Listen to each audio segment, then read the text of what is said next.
This is our first podcast of Unit 11, and we're still talking about energy, but this time it's going to be energy involved with physical changes. Last unit was talking about the energy involved with chemical changes. So changes of state, remember then it's just going from a solid to a liquid to a gas. Why does that happen, and how much energy does it take to happen? So it's all about, if we're separating molecules, then it's all about how tightly are they held. So what you kind of have to ask yourself is how strong, I'm trying to think the best word here, of attraction between the molecules. Because to separate it, that's all you're doing in a physical change is separating the molecules. So remember we talked about it like a magnet. So a quick review, because this was last semester, it's the intermolecular forces between the molecules, and it's not the bond. So that's why we're talking about a chemical change, not a chemical change, just a physical change. So look at these two equations down here. Look at what you're doing. It's HCl, and it's still HCl going from a liquid to a gas. This is a physical change. But it still takes energy. Okay, look at this. HCl, if I want to break the bond, this is a chemical change. Look at the energy differences. It's going to take a lot more energy to break the bond comparing to just separating the molecules. So let's quick review London dispersions. London dispersion, remember these were your weakest. All molecules have them. In non-polar molecules, it is the only force they have. And what we're going to then do is relate it to how easily do they melt or do they boil. What temperature? Are they a liquid? Are they a gas? Why are they a liquid? Why are they a gas?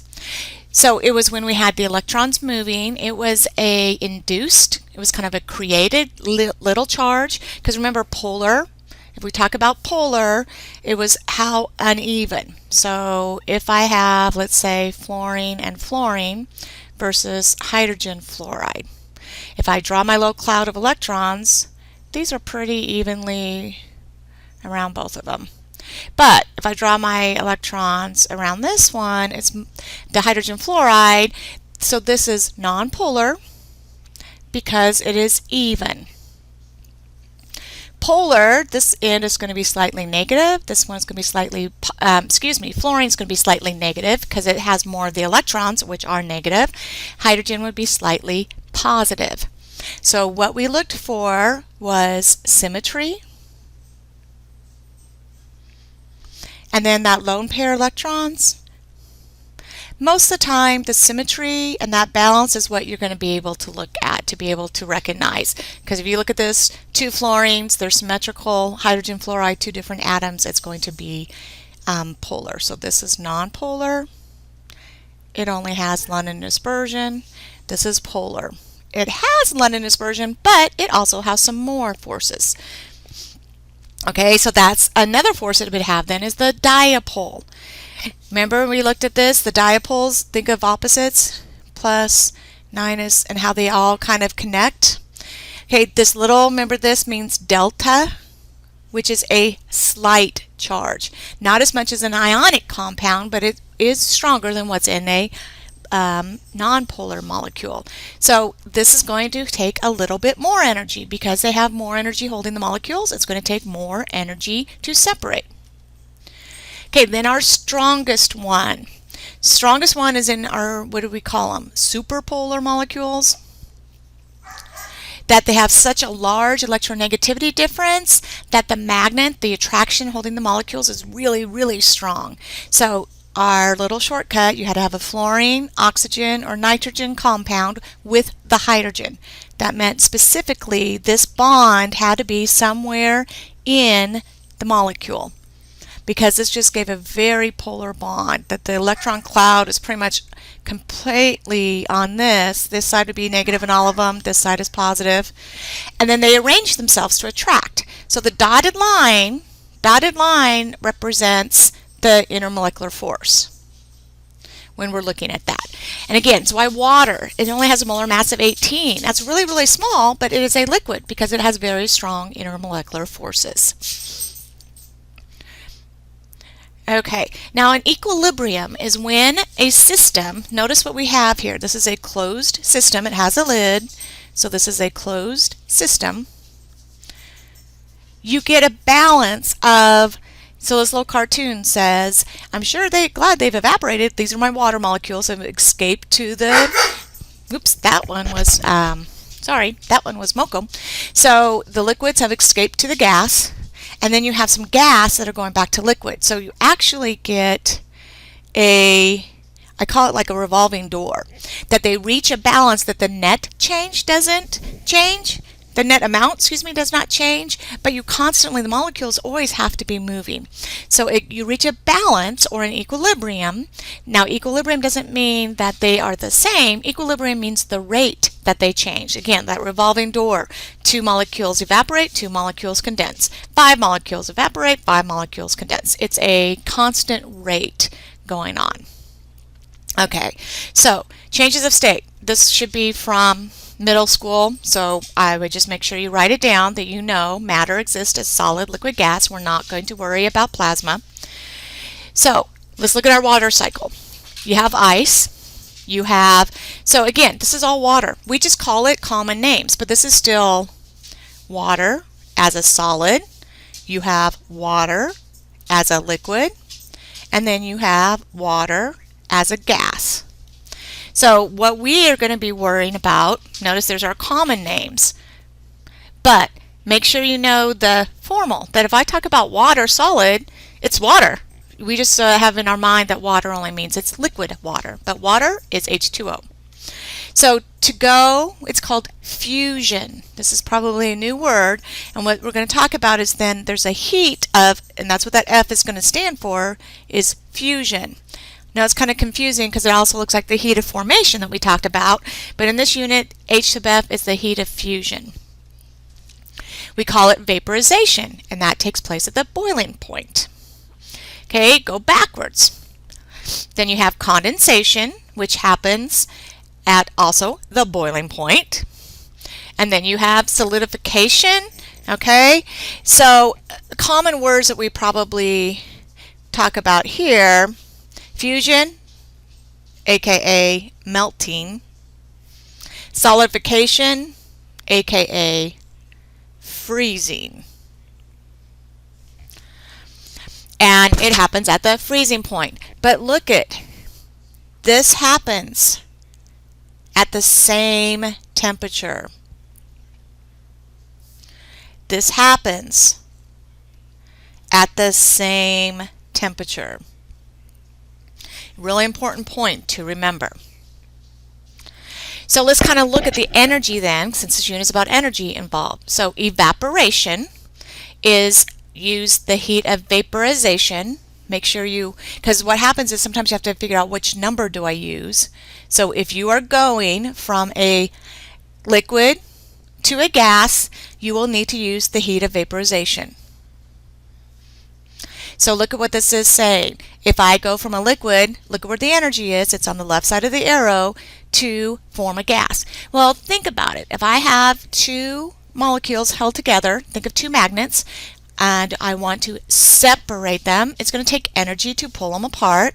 So it is an endothermic process, which means it would take energy. So boiling, evaporation is endothermic. Okay, well, if it's endothermic in the forward reaction, it's going to have to be, or the forward motion, it will have to be the opposite. So when you have gas and it forms a liquid, it actually is going to release energy as those molecules get closer together because that's actually more stable. So it's going to release that energy. Look at where the energy is. It's on the right side. So we can even write these as in reactions, but the difference is when you look at the states, you'll know that it's just a chemical change, physical change, because this would say H2O gas going to H2O liquid. It's not a chemical change because you haven't changed, you haven't broken any bonds. You've just moved the molecules apart, or they've came together. So therefore, condensation When you condense something, it's an exothermic process. This is why also steam can burn you. One, it can get hotter than 100 degrees Celsius. It gets very hot, but also as it's condensing, it's releasing that heat. That heat is going to burn you. Okay, here's a little technical difference. A lot of times we use them interchangeably. That's still okay, but I want you to know the technical difference. Evaporation, that happens at the temperatures are the same, but evaporation are when the molecules at the surface get enough energy to escape to form a gas. That is how mud puddles will decrease in size. The sun warms up the top molecules. Molecules get enough energy, they will then evaporate. That's why mud puddles do not boil. You don't see the water boiling, even though it's doing the same thing as a pot of water boiling. The molecules do have enough energy to escape. The difference is they're happening at the surface. Okay, so we will use a vocab word, then we call a liquid volatile. Volatile liquids mean they evaporate easily. I pretty much say, can you smell it? Think of like acetone, fingernail polish remover. When you open it up and you can smell it. Gasoline, when you pump. When you can smell it, you're smelling it because that means some molecules have made it to the gas phase, and they are then, your nose can detect them. So that means that they went to a vapor very easily. Therefore, they must have weak intermolecular forces and low boiling points. So what we say then, if you have a high vapor pressure is how much is a gas. So the higher the vapor pressure, more molecules have made it to the gas phase, therefore they must have weaker intermolecular forces. Do you see how we have to kind of connect those dots as we go through them? Okay, so again, some examples. Things you can smell. Acetone, rubbing alcohols, organics. Organics are carbon hydrogens, your alkanes, propanes, gases, methane gas, how we can smell it. And again, it's a gas. And even water, we think that water's liquid, but if you spill water on my lab table, if I wash it, it's going to dry. We just know it takes longer, but it still is a volatile. Okay, non-volatile things that are very difficult to evaporate. Think of your ionic compounds. If I melt sodium chloride, it's not going to evaporate nearly as easily. Okay, so then when we talk about a substance boiling, so think of, here's my little beaker. Here's my beaker sitting on a flame. Oops. Sitting on a flame. So where are the molecules getting enough energy? So these little molecules are now getting enough energy. So when they turn into gas, they're less dense. So what do? They float to the top and things boil. So it's all still getting enough energy to go to the gas. It's just where it's happening. Evaporation, it's the molecules at the surface. Boiling, it's the molecules closest to the heat, which is down at the bottom, and that's why you see the bubbles forming. But it's not a chemical change. It's still just changing those molecules from liquid to a gas. So quote-unquote normal boiling point is when it's under normal pressure. The main thing here is the normal pressure, which is sea level pressure, which is 1 atmosphere. This is a new unit that we'll get used to seeing, torr, or millimeters of mercury. And when we get to gas laws, we'll be using a lot of the different vapor pressures, or the units for pressure. So we can look at a graph like this. So normal means, if I ever ask you the normal, that means you need to see, and see, here says torr. This would just kind of be a rough, we'll say this is 760. So that's normal. So you would just draw a line. Okay, where is that at? So the normal boiling point, carbon tetra means 4 chloride. This is the molecule I'm looking at. Okay, I don't have a ruler. We'll make it close enough. This would be 80 degrees Celsius. Because this line, the lines are showing boiling points. So the lines are showing the boiling points. And so you just look at how it changes with the pressure. So look at what pressure then would it be when water boils at 70. Okay, you should know water normally boils at what? Oops, this one, did I not draw this very good? Water normally boils at 100. Okay, you need to know this. Water freezes at 0. Those numbers you need to know. So let's say what happens when water boils at 70. And this graph, again, we know you're not perfect. We're not perfect. Oops. See, I can't draw a straight line. I don't have a ruler. Oh well, we know what we're doing. That would say close enough that it's going to be around 200 torr. So when you have a vacuum or a lack of pressure, water can actually boil much lower. Much, much lower. So which liquid has molecules that have the greatest intermolecular force? Okay, so if it has the strongest intermolecular force, that means it's going to take more energy to separate. More energy means a higher temperature to boil. So if you compare all of these at the same pressure, the one that's going to boil last is water. So which one has the weakest? Well, the weakest then would be the one that boils first, and that would be CHCl3. Okay, here's another thinking question. If I increase the temperature, what's going to happen to the vapor pressure? Well, as I increase the temperature, you're getting more molecules as a gas. If you're getting more molecules as a gas, then you're going to see an increase in the vapor pressure. Okay, what about solid to liquid? So melting is when a solid, same thing, molecules are packed really, really tight together as a solid. These are a bunch of molecules together. And then what do? Separate them to where there's just a little bit more space. That takes energy, and you get a liquid. Look where your energy is. Therefore, melting is endothermic. You have to add heat to melt. So the opposite, freezing. Well, if you have a liquid and those molecules come closer together, it's going to release the heat. Therefore, it is exothermic. So freezing is an exothermic process. So again, normal, what does normal mean? Normal means normal pressure. At normal pressure. So not in a pressure cooker, not in a vacuum, not on top of Mount Everest. Just what is the normal melting point? Okay, there's a sublimation, deposition. It's more of a special case, doesn't happen as much. There's fewer molecules, but we've talked about it. Carbon dioxide, dry ice. What does it do? Well, it's a solid. And then add some energy, which just means room temp. Bring it out into the room. And what does it do?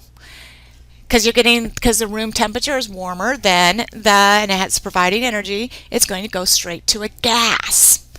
So sublimation, when you go this way, so solid to gas is sublimation.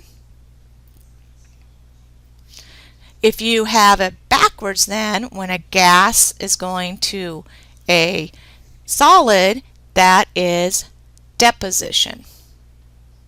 So sublimation would be endothermic. Deposition is exothermic. And some of the most common examples, dry ice. Iodine, we also looked at that in the beginning when we did intermolecular forces. That was the purple substance. It went to a purple vapor. So if it has a high vapor pressure, that means it's subliming easily. Well, if it's going straight from a solid to a gas, they must have very weak, very, very low intermolecular forces. Expect them to be nonpolar molecules with only London dispersion forces. Okay, we're going to have a couple different diagrams in this unit, and this is one of them, and it's called a phase diagram. And look at what it's showing you. It's how the pressure and temperature affects phase changes. So let's kind of list some things that I expect you to know on these phase diagrams. First, this is solid, this is your liquid, this is a gas. So that means everything in here, I don't want to add too much, would be a gas. This section shows you where you have solids. This section shows you where you have liquids. So if I say I have something at, let's say, 100 atmospheres and 100 degrees, you come into that point, what would it be? It would be a liquid. So that's how you can kind of use these diagrams, that you can ask at what temperature, what do I have at that temperature and pressure, and that's what you're looking. Okay, so some other points. Let's kind of look at these first. The critical point is right here. Okay, this is the critical point. Above this temperature, okay, only gas exists. So I don't care how much pressure, it won't be a liquid when you get above that temperature for this substance. Okay, so the critical point is here. The critical temperature then is what temperature does this happen? So this would be the critical temperature. Okay, critical pressure would be, again, where does this happen? At 218, which is very, this is 218 times normal pressure. Okay, triple point, hopefully this one makes sense. 1, 2, 3, okay. Right here, triple point is where all three phases coexist. And we will hopefully try to see the triple point of carbon dioxide. Okay, normal melting point, then normal, remember this means at 1 atmosphere, 1 atmosphere. MP, melting point. BP, boiling point. Okay, so let's look back at these lines. Solid to gas. It's like, where do you get these? So this line right here. This line then, this is this solid changing to gas line. That if I give you conditions, you landed right on that line, it's in the middle of a phase change. So the solid to liquid, where it's at equilibrium, right here on this line. Solid going to liquid. And then hopefully we can see, so it's where they intersect. This is where phase change would be going on. So this is your liquid to gas line. So on the line means it's in the middle of a phase change. So normal melting point then is at, where is it changing? So again, at 1 atmosphere, where is it changing? Well, hopefully we know that that should be at 0 degrees. And then where is the normal boiling point? So here's the normal boiling point, 100. Here's the normal freezing, 0, 100. Is this the phase diagram of water? Why, yes. Yes, it is.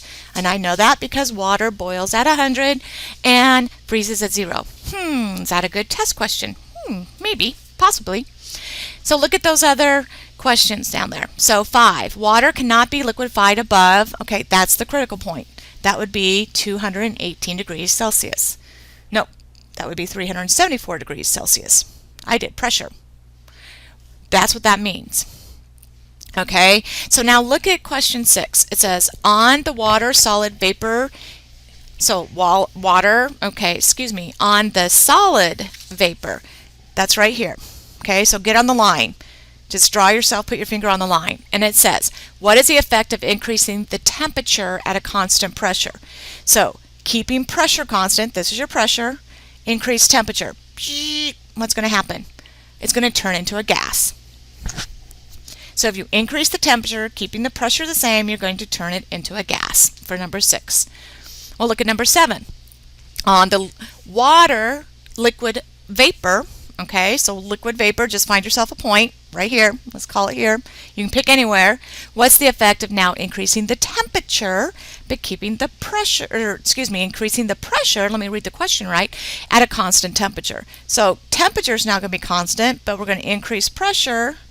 So what's it going to do? It would become a liquid. So we're going to practice changing in what these diagrams tell you the nickname for them. When we get back and we start talking about these, we do kind of have a nickname. Let's see if you guys can maybe figure out what this kind of looks like before we drew all of this. So we will see you on our next day.